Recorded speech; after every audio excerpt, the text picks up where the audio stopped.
Hello students, कैसे हैं आप सभी। आई होप कि आप बेटर होंगे। और आज का जो वीडियो है वो क्लास 10th स्पेशल बच्चों के लिए है, क्योंकि उनके कहीं ना कहीं प्री बोर्ड्स स्टार्ट हैं। प्री बोर्ड्स में एग्जाम्स के टेंशन के साथ साथ अगर आपको छोटे छोटे कैप्सूल्स मिलते रहेंगे जिससे आप क्विक रिवीजन करते रहें, तो फिर वो आपके एक अच्छे कॉन्फिडेंस के लिए बहुत ही जरूरी पार्ट बन जाता है। तो इसी तरह का एक छोटा सा कैप्सूल लेकर के आया हूं। इस कैप्सूल में हम लोग कवर करेंगे अपने इलेक्ट्रिसिटी के एक्स्ट्रा न्यूमेरिकल्स का, मतलब वो न्यूमेरिकल्स तो बहुत कम है लेकिन उनसे रिलेटेड सारे के सारे टॉपिक आपको रिकॉल होंगे। और ये वीडियो ज्यादा से ज्यादा 15 से 20 मिनट, और इसमें आप पूरे चैप्टर को वन शॉट में देख सकते हैं, राइट। तो चलिए हम लोग शुरू करते हैं, क्योंकि आपका टाइम बहुत ज्यादा कीमती है, उसको ज्यादा वेस्ट नहीं करेंगे। लेकिन इसके पहले थोड़ा सा टाइम दीजिए और जाकर के हमारे चैनल को सब्सक्राइब करिए, शेयर करिए, और अगर पसंद आए तो कमेंट करके अप्रिशिएट करिए। चलिए बढ़ते हैं हम लोग अपने पहले क्वेश्चन की तरफ। पहला क्वेश्चन देखिए क्या कहता है। पहला क्वेश्चन कहता है, a given resistance wire of 4 ohm, what is new resistance if stretch to double and bent to double. बताइए कौन से टॉपिक का क्वेश्चन है। ये क्वेश्चन है रेजिस्टिविटी, राइट। मतलब ऐसे फैक्टर्स जो इफेक्ट डालेंगे, किसमें, रेजिस्टेंस में इफेक्ट डालते हैं। जैसे मैं आपको बता दूं कौन कौन से फैक्टर हैं। पहला फैक्टर है कि resistance is directly proportional to the length. दूसरा फैक्टर है resistance is inversely proportional to the area cross section of the conductor, है ना। बहुत बढ़िया बात है। इन्हीं दोनों इक्वेशंस को जब हम लोग कंबाइन करते हैं तो हमें एक स्पेसिफिक रेजिस्टेंस मिलता है जिसका नाम है R इज इक्वल टू, ये हो जाएगा हमारे पास R is equal to rho L upon में A। ओके, अब इसके बाद इस रो को क्या बोलते हैं, स्पेसिफिक रेजिस्टेंस बोलते हैं। देखो जरा इसको ट्रांसपोज करके देखते हैं तो क्या हो जाएगा, ये हो जाएगा R इंटू में A अपॉन में L is equal to rho. What is rho? Rho is a specific resistance if the wire has unit area cross section and unit length. What is resistivity? Resistivity is a specific resistance if the wire has unit area cross section and unit length. Simple. अब question देखो क्या कहता है। Question कहता है कि एक wire है, ये मान लीजिए हमारे पास एक वायर है, ओके। ये क्या है हमारे पास, वायर, ओके, जिसका जो रेजिस्टेंस है वो कितना दे रहा है, 4 ओम दे रहा है। बहुत बढ़िया बात है। फिर कहता है इसके दो पार्ट हो गए, पार्ट ए साथ में लेके चलेंगे। पार्ट ए क्या कहता है, कहता है कि इसको मैंने स्ट्रेच करके, मतलब कि ये थी, अब इसको स्ट्रेच कर दिया। अगर स्ट्रेच कर दिया तो मटेरियल कम होगा, मतलब एरिया इंक्रीज होगा कि डिक्रीज होगा, डिक्रीज होगा। तो पहले तो नए पुराने कंडीशन की वजह से, पुरानी कंडीशन में मान लो कि इसकी लेंथ L रही और एरिया क्रॉस सेक्शन A था, ठीक है, प्रीवियस कंडीशन में। तो प्रीवियस कंडीशन के अकॉर्डिंग रेजिस्टेंस जो होगा वो क्या होगा, हमारे पास होगा रो L अपॉन में A, है ना। और इसकी वैल्यू हमारे पास कितनी दे के आई है, 4 ओम, ठीक है। बहुत बढ़िया। क्वेश्चन में देके भी आ सकता है कि area cross section A and length L, wire has resistance 4 ओम। अब हमने डबल कर दिया रेजिस्टेंस लेंथ को, तो क्या होगा, इस तरह से क्वेश्चन पूछे जाते हैं कई बार। अब जो हमारे पास नया रेजिस्टेंस होगा according to the question asked, तो वो क्या होगा, वो हो जाएगा हमारे पास R is equal to rho. अब क्या किया, ये स्ट्रेच करके डबल कर दिया। पहले L था, अब हमारे पास लेंथ कितनी हो गई, 2L हो गई।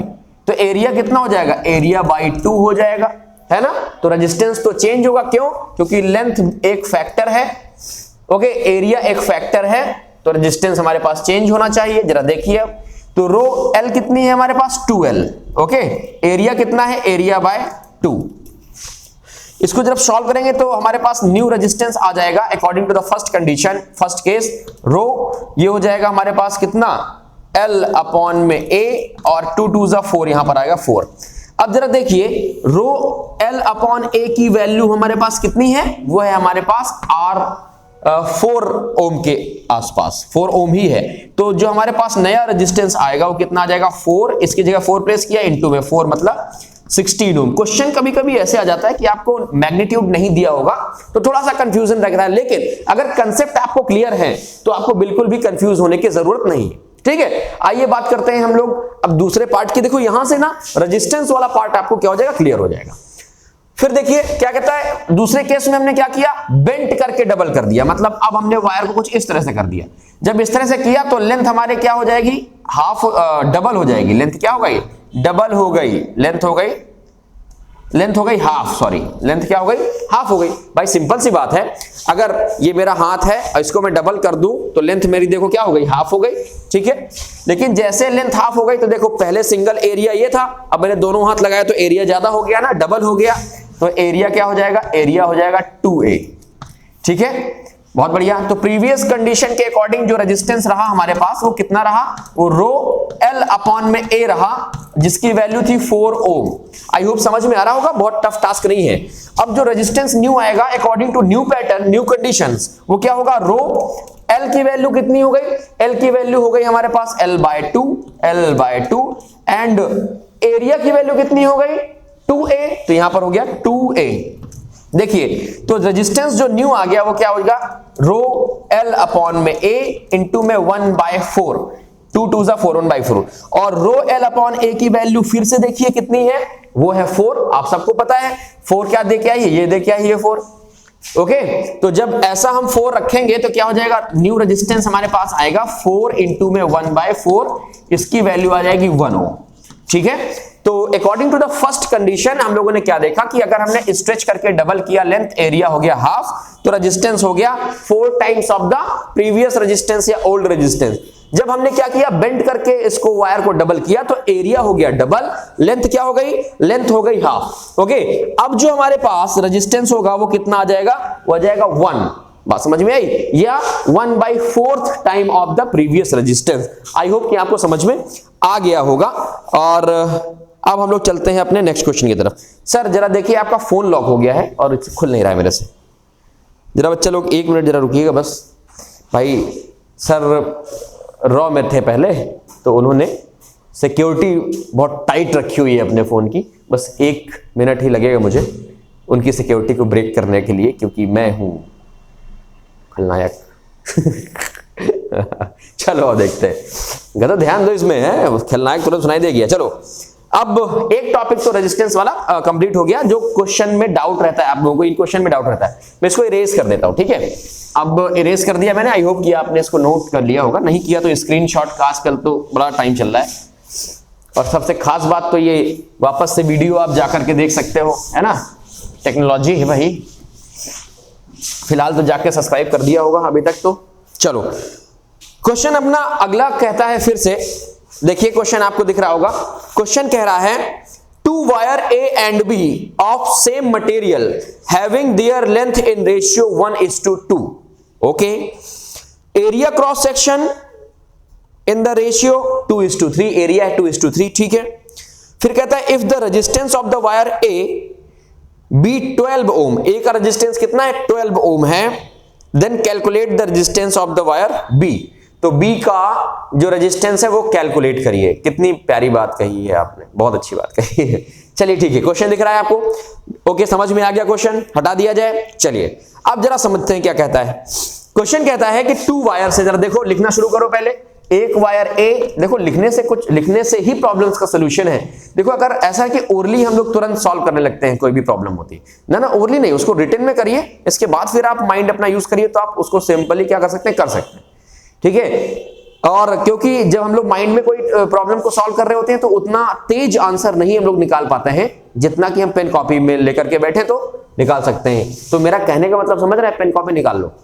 ए है और दूसरा वायर कितना है, बी है। जो लेंथ है, तो लेंथ कितनी कह रहा है, लेंथ कह रहा है 1, ए की 1 है और बी की कितनी है 2 है, रेशियो में है, सब कुछ रेशियो में। एरिया क्रॉस सेक्शन कहता है रेशियो 2:3, तो एरिया कितना दिया हुआ है 2:3, बहुत बढ़िया बात है। इसके बाद क्या कहता है, the resistance of the wire A, इसका ए वायर का रेजिस्टेंस दिया हुआ है 12 ओम, ठीक है। कहता है calculate the wire of V, तो इसका रेजिस्टेंस हमें कैलकुलेट करना है। बताओ कितना सिंपल है, जब सब कुछ रेशियो में है तो क्या रेजिस्टेंस भी तो रेशियो में निकलेगा, बिल्कुल रेजिस्टेंस रेशियो में निकलेगा। एक और खास बात क्या कहता है, सेम मटेरियल के हैं दोनों वायर, और अगर सेम मटेरियल है तो ये बताओ जरा मुझे, क्या रेजिस्टिविटी अलग अलग होगी, बिल्कुल नहीं होगी। अभी तो पढ़ के आया रेजिस्टिविटी क्या होती है, एक कांस्टेंट वैल्यू होती है, मैग्नीट्यूड कांस्टेंट होता है किसी भी एक मटेरियल के लिए, ठीक है। चलो अब हम बात करते हैं जरा, तो ये हो जाएगा हमारे पास क्या, ये हो जाएगा रेजिस्टेंस ऑफ ए। इसके लिए फॉर्मूला क्या होता है, रो L1 अपॉन में एरिया 1, कोई दिक्कत? अपॉन में मैंने लिखा, यहां पर इक्वल लगा देता हूं, रेजिस्टेंस ऑफ B, तो इसका फॉर्मूला क्या हो जाएगा, रो L2 अपॉन में A2। ये रेशियो में हो गया कि नहीं हो गया? यहां तक आई होप कोई प्रॉब्लम नहीं होगी। अच्छा, मैं इसको क्या ऐसे लिख सकता हूं क्या? देखिएगा जरा, बताइए तो, रो L1 अपॉन में A1 और इसको ट्रांसपोज किया तो ये हो जाएगा A2 अपॉन में L2 और यहां पर रो। आई होप कि समझ में आ गया होगा कि ये कैसे हो सकता है ना? और देखो यहां से एक काम करो, रो को यहां से कैंसिल आउट कर लो, रो को क्या कर दो, कैंसिल कर दो हमारे पास, क्योंकि रो की जरूरत नहीं है, नहीं तो रो स्क्वायर को कहां सॉल्व करते घूमोगे, है ना? चलो सॉल्व कर दिया। ओके, अब जरा देखो, रेजिस्टेंस ऑफ ए कितना दिया हुआ है, रेजिस्टेंस ऑफ ए दिया हुआ है 12 ओम अपॉन में resistance of B, okay, is equal to length L1 की वैल्यू कितनी दी हुई है, L1 है हमारे पास A1, है ना? A1 की वैल्यू कितनी दी हुई है 2, ओके, बहुत बढ़िया बात है।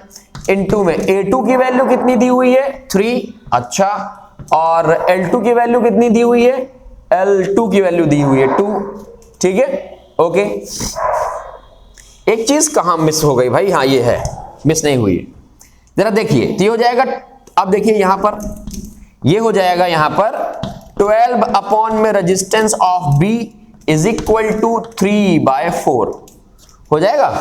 अब जरा क्रॉस मल्टीप्लाई कराएंगे तो ये हो जाएगा 4, 12 इंटू में 4, है ना, और अपॉन में 3 is equal to resistance of B। देखो 3 4 जा 12, तो रेजिस्टेंस ऑफ B कितना आ गया हमारे पास, 4 4 जा 16 ओम। बताइए समझ में आया कि नहीं आया? कितना छोटा सा कंसेप्ट था रेजिस्टेंस और रेजिस्टिविटी से रिलेटेड, वो आपको आई होप कि क्लियर हो गया होगा, है ना? चलिए स्टूडेंट्स, हम लोग मूव करते हैं अपने अगले क्वेश्चन की तरफ। क्वेश्चन नंबर 3, आई होप कि समझ में आया होगा आपने। क्वेश्चन नंबर 3 देखिए क्या कहता है आपको। जस्ट अ मिनट, देखिए क्वेश्चन नंबर 3 क्या कह रहा है। क्वेश्चन नंबर 3 कहता है resistance of a metal wire, resistance of a metal wire of length 1 metre, of length 1 metre, okay, is 26 ohm, ये 2 जहां लिखा है वो ओम है, at 20 degree Celsius. If the diameter of wire is 0.3 mm, what will be the resistivity of the metal at the temperature. अब मुझे I hope कि question कराने की जरूरत नहीं है, टेम्परेचर केवल आपको क्या करने के लिए, थोड़ा सा मिसगाइड करने के लिए दिया हुआ है। क्वेश्चन देखो क्या क्या दिया हुआ है, क्वेश्चन में दिया है wire of length 1 metre, L दिया हुआ है हमारे पास कितना 1 मीटर, और क्या गिवन है, कहता है रेजिस्टेंस दिया है 26 ओम, 26 ओम। फिर क्या कहता है the diameter of the wire, तो डायामीटर कितना दिया हुआ है, डायामीटर दिया हुआ है 0.3 mm, ओके। फिर कहता है what will be the resistivity of the metal at the temperature, same temperature में, टेम्परेचर कितना दिया हुआ है, मतलब इसी टेम्परेचर की सब कंडीशन दी हुई है और सेम टेम्परेचर में पूछ रहा है कि कितना रेजिस्टिविटी होगा। तो टेम्परेचर का इफेक्ट जब सेम, अभी सेम है तो कोई इफेक्ट नहीं पड़ेगा, हालांकि थोड़ा बहुत इफेक्ट पड़ता है रेजिस्टिविटी में, फिर भी अभी अपने को कांस्टेंट समझना है। तो जरा समझो, ये डायमीटर है, अब रेजिस्टिविटी का फॉर्मूला क्या होता है, पहले तो ये होता है R is equal to rho L upon में A, यहां से हम लोग अगर ट्रांसपोज करेंगे तो ये हो जाएगा rho is equal to R into में A अपॉन में L, यही तो होगा, है ना? अब यार एरिया तो गिवन नहीं है, तो एरिया क्या होता है वायर का, भाई देखो वायर जो होता है कुछ इस तरह से होता है ना, तो ये जो फेस है वो कैसा है, सर्कुलर फेस है, तो इसका जो एरिया होगा क्या होगा, पाई R स्क्वायर, ये एरिया हो जाएगा। तो ये हो जाएगा हमारे पास resistivity is equal to R की वैल्यू कितनी 26, एरिया की वैल्यू हो जाएगी पाई R स्क्वायर अपॉन में L की वैल्यू है 1, पाई की वैल्यू पता है 3.14 प्लेस कर दो, या तो क्या प्लेस कर दो 22 अपॉन में 7। तो चलो मैं थोड़ा सा आसान रहे तो मैं यहां पर प्लेस कर देता हूं 22 अपॉन में 7, प्लेस कर दिया। अब इसके बाद क्या है R स्क्वायर, तो देखो जरा ये mm में है तो इसको मीटर में चेंज करेंगे, है ना, तो कितना हो जाएगा, ये हो जाएगा 0.3 इंटू में 10 टू द पावर 3 मीटर, हो जाएगा कि नहीं हो जाएगा, हो जाएगा। ठीक है, बहुत बढ़िया बात है। तो ये क्या हो गया, डायमीटर आ गया, मीटर में आ गया। अब इसके बाद क्या करेंगे, अब इसके बाद इसका रेडियस निकालेंगे तो क्या हो जाएगा, बाई 2 हो जाएगा, 2 हो जाएगा ना। ठीक है, देखो जरा एक बार और चेक कर लेते हैं। 0.3 है, mm है, इसको सेंटीमीटर में चेंज करेंगे तो पहले 100, ठीक है, फिर मीटर में चेंज करेंगे तो कितना हो जाएगा, 1000 मीटर, 1000 मीटर। एक बार जरा चेक कर लीजिए,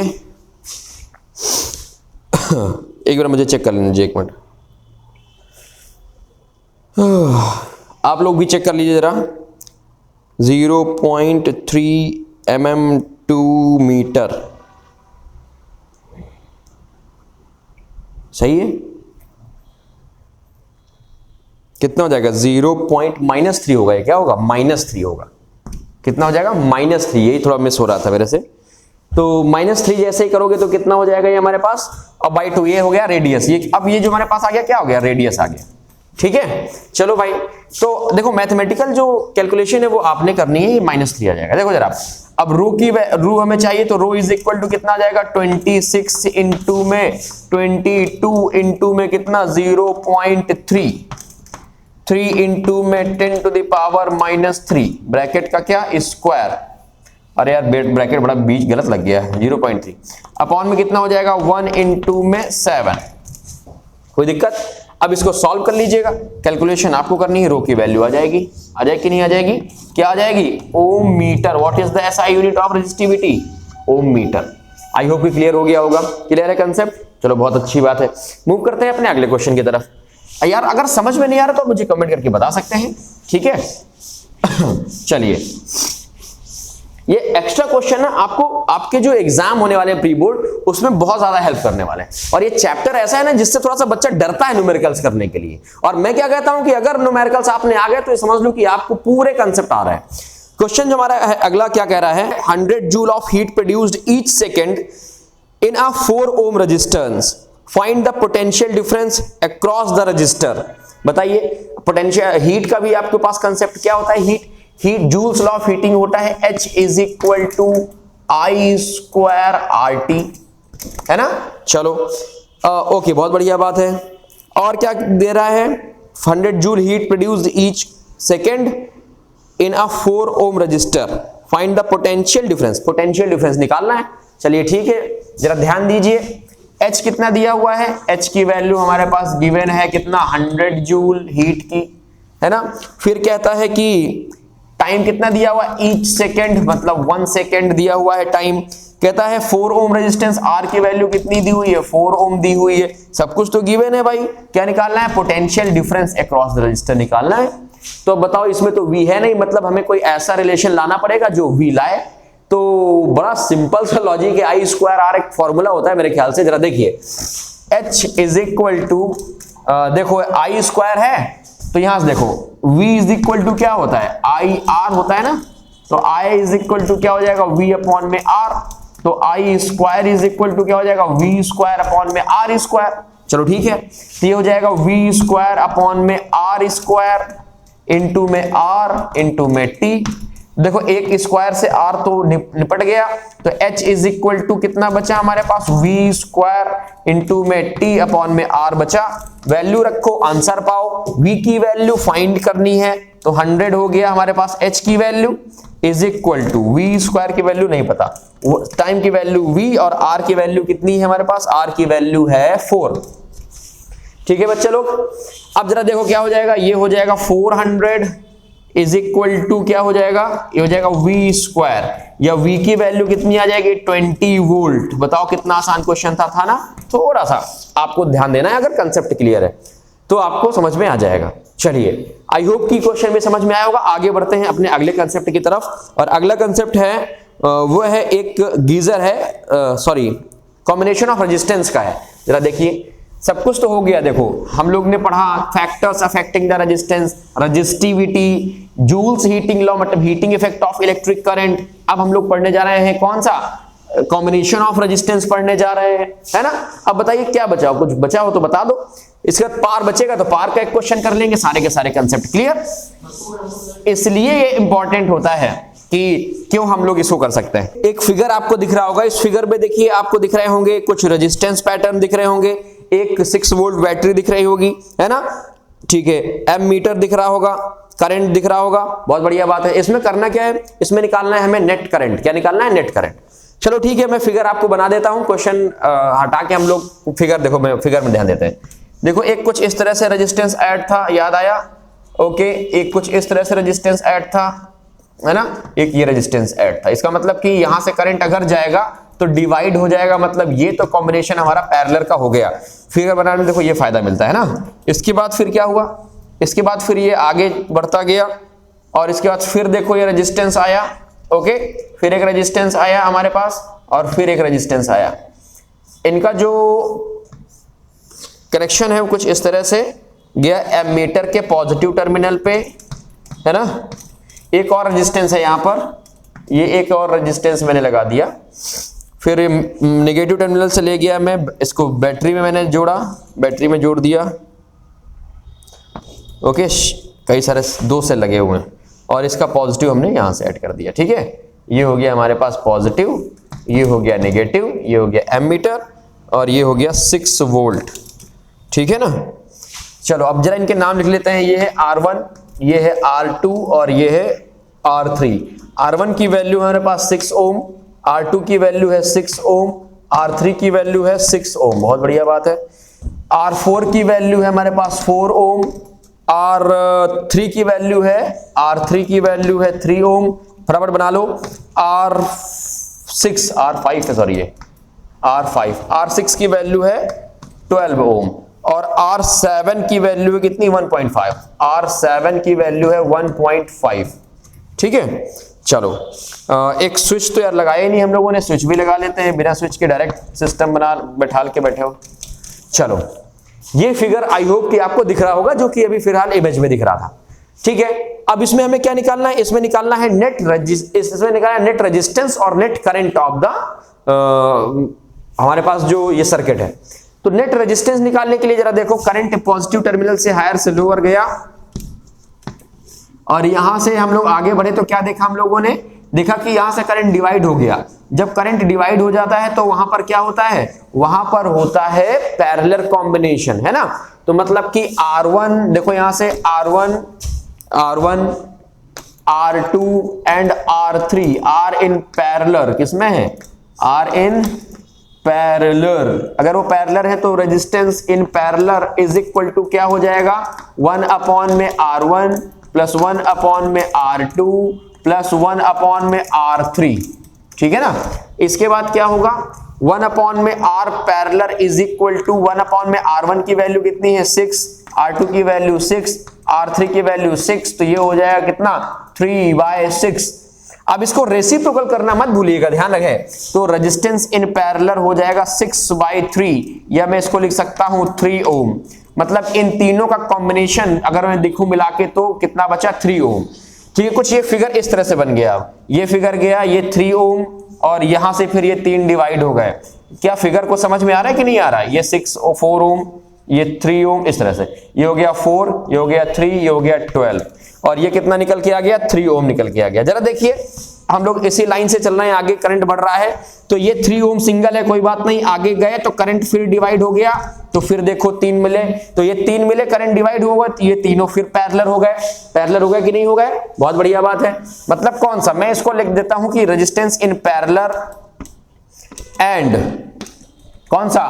R4, R5, R6 फिर किस में है? पैरेलल में। अगर ये पैरेलल में हुए तो क्या हो जाएगा? 1 अपॉन में resistance in parallel is equal to 1 upon में R4, 1 अपॉन में R5 और 1 अपॉन में R6। ये नहीं है, R पैरेलल निकल के आया ना, उनकी बात कर रहे थे तीनों की, R पैरेलल, ध्यान रखना। तो 1 अपॉन में R parallel is equal to 1 upon में 4 प्लस 1 अपॉन में 3 प्लस 1 अपॉन में 12। एलसीएम कितना आएगा? एलसीएम आएगा 12, ये हो जाएगा 4 3 जा 12 प्लस 4 3 4 जा 12 प्लस 1, तो 4 1 5 3 8, 8 अपॉन में 12 मतलब कि 12 अपॉन में 8 रेजिस्टेंस इन पैरेलल, ठीक है। इन सेकेंड केस देखो, डबल डैश लगा दिया मैंने, कितना आ जाएगा? 12 अपॉन में 4 3 7 1 8। ये 2 6 12, 2 4 8, कोई दिक्कत, 6/4 या 3/2 है ना, या 1.5 ओम। अब देखो ये फिगर देखो कुछ ऐसा हो गया, देखो ये करंट जा रहा है, एक रेजिस्टेंस हमारे पास ये बचा 3 ओम का, एक ये तीनों सॉल्व होके एक रेजिस्टेंस ये बच गया, और नीचे एक रेजिस्टेंस हमारे पास बच गया कि नहीं बच गया। तो ये जो है 3 ओम है, ये कितना आ गया हमारे पास, ये आ गया 1.5 आ गया, और ये 7 नंबर वाला रेजिस्टेंस ये भी 1.5 दिया है, 1.5 ओम दिया हुआ है। अब जरा देखो करंट यहां से गया, क्या डिवाइड हुआ, नो, यहां से गया डिवाइड हुआ, नो, उसने कहा यस, मैंने कहा नो, ये नो। तो अगर नो है तो तीनों क्या हो गया, तीनों सीरीज में हो गया कि नहीं हो गया। तो सीरीज का फॉर्मूला क्या होता है, रेजिस्टेंस इन सीरीज होता है हमारे पास R1 plus R2 plus R3, है ना। तो R parallel plus R parallel double dash जो हमने निकाल के लाए, मतलब R parallel plus R parallel double dash और प्लस R7 प्लस R7, जितने रेजिस्टेंस उनको ऐड कर देना है वही सीरीज होता है। तो रेजिस्टेंस इन सीरीज या रेजिस्टेंस नेट कितना आ जाएगा, ये आ जाएगा हमारे पास कितना, 3 प्लस 1.5 4.5 5.56, कितना आ जाएगा, 6 ओम आ जाएगा। ये आ गया हमारे पास नेट रेजिस्टेंस। कोई दिक्कत नहीं। देखिए आपको सीरीज का भी कंसेप्ट क्लियर हो गया, पैरेलल का भी कंसेप्ट हो गया। फिर यहां से आगे बढ़े, सॉल्व करने के बाद तो मिला एमीटर सीरीज में ही लगता है, क्यों, क्योंकि इसका जो रेजिस्टेंस होता है वो क्या होता है, वो एकदम जीरो नेग्लेक्ट के बराबर होता है। वोल्टमीटर किसमें लगता है, पैरेलल में लगता है, पैरेलल तरह के कॉम्बिनेशन में, ठीक है। ऐसा नहीं कि इसमें नहीं लग सकता वोल्टमीटर, जैसे ये है ना पैरेलल, ये तरीका है जुड़ने का, तो पैरेलल के तरीके से वोल्टमीटर जोड़ा जाता है। ये लगातार जुड़ा है तो ये सीरीज का तरीका है जुड़ने का, तो सीरीज जोड़ा जाता है, ठीक है। अब क्या पूछता है, अब पूछ रहा है नेट करंट। तो नेट करंट के लिए हम लोग क्या निकालेंगे, V इज इक्वल टू क्या होता है, IR, जरा यहां पर देख लीजिए। तो I is equal to V upon में R, V की वैल्यू कितनी है 6, R की वैल्यू कितनी है 6, तो कितना आ जाएगा करंट, 1 एम्पियर का नेट करंट आ जाएगा। बताइए कोई दिक्कत समस्या परेशानी, आई होप नहीं होगी, नहीं है ना। चलो बहुत बढ़िया, लाजवाब, आई होप कि समझ में आया होगा। इसको फटाफट नोट कर लीजिए, ये भी कंसेप्ट हमारे लिए क्लियर हो गया। अब बढ़ते हैं हम अपने लास्ट कंसेप्ट की तरफ, जो है इलेक्ट्रिक पावर, राइट। और कोई कंसेप्ट बचता हो तो बता दो, अब करंट थोड़ी ना पढ़ाऊंगा कि what is the current, what is the charge, ठीक है। चलो देखते हैं। अब है हमारे पास अगला क्वेश्चन, क्या कहता है, अगला क्वेश्चन कहता है कि एक गीजर है, अब ये बताइए कि उसमें कितना इलेक्ट्रिसिटी बिल आएगा। तो याद हो आपको, मैं थोड़ा सा रिवीजन करा देता हूं। तो अगला क्वेश्चन है कि इलेक्ट्रिक गीजर रेटेड 1500 वॉट। देखो जरा इसका जो पावर दिया हुआ है, कितना दिया हुआ है, जरा किनारे से लिख लो, थोड़ा बड़ा हो सकता है। पावर दिया हुआ है 1500 वॉट, ठीक है। फिर क्या कहता है, कहता है कि वोल्ट कितना दिया हुआ है, 220 वोल्ट, 220 वोल्ट, बहुत बढ़िया बात है। फिर कह रहा है connected in a 250 volt line means calculate the electric current draw bye it, निकालना है करंट क्या कितना निकलेगा। और क्या कहता है, energy consume in 50 hours, energy consume in कितने 50 आवर्स, टाइम कितना दिया हुआ है 50 घंटा, ओके।